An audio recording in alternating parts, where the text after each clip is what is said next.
I see you in everything. Hi everybody, and welcome to Wendy's Witness. What are the companions we carry along with us everywhere we go? Should we take an inventory? Perhaps a checklist. Insecurity, check. Confusion, check. Fear, check. Everyone's checklist is different. What we deem essential, others may see no need to bring along. After all, we have acquired our companions through different circumstances, and none of us are exactly alike. Or are we? Keep watching today, because I'd like to make this point. Jesus had companions.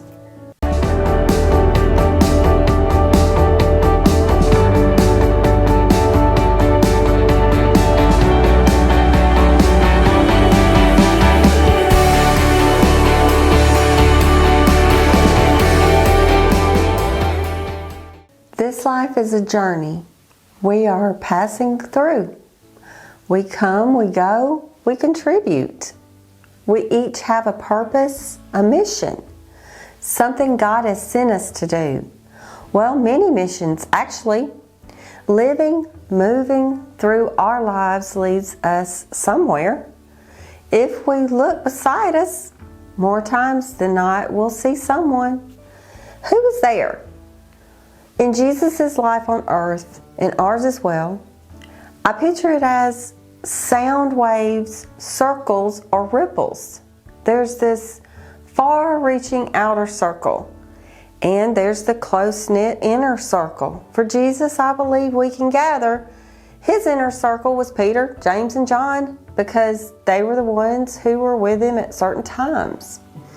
Now try to picture the intimate moments they must have shared, the conversations had amongst themselves, the fun and laughter, the feeling of love and acceptance. Jesus invites us into his inner circle. He wants that kind of relationship with each of us. Maybe it wasn't Jesus who chose Peter, James, and John, but maybe it was James, Peter, and John who called himself the disciple Jesus loved, chose Jesus to be in their inner circle. Could they have set aside the companion before Jesus that they carried, making room for him to fill their lives with his presence?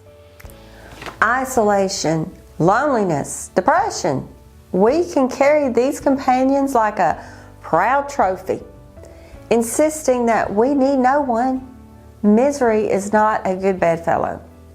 This is a line from Shakespeare, yet it could just as easily be a line out of the devil's playbook. He knows there's much to be gained from supportive companionship. Don't let him fool you into thinking it's better to close yourself off than to take a chance on getting hurt or being let down by people.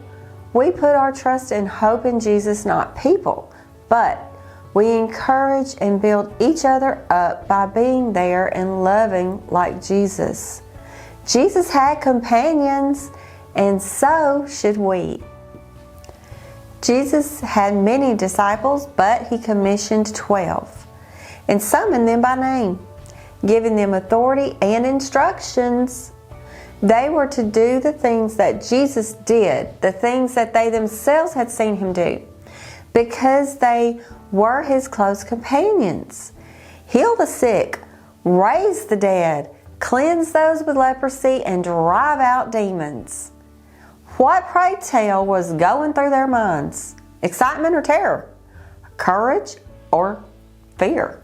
Confidence or doubt? Why, we're mere mortals, but they were privy to proximity of Almighty God. Jesus doesn't mince words.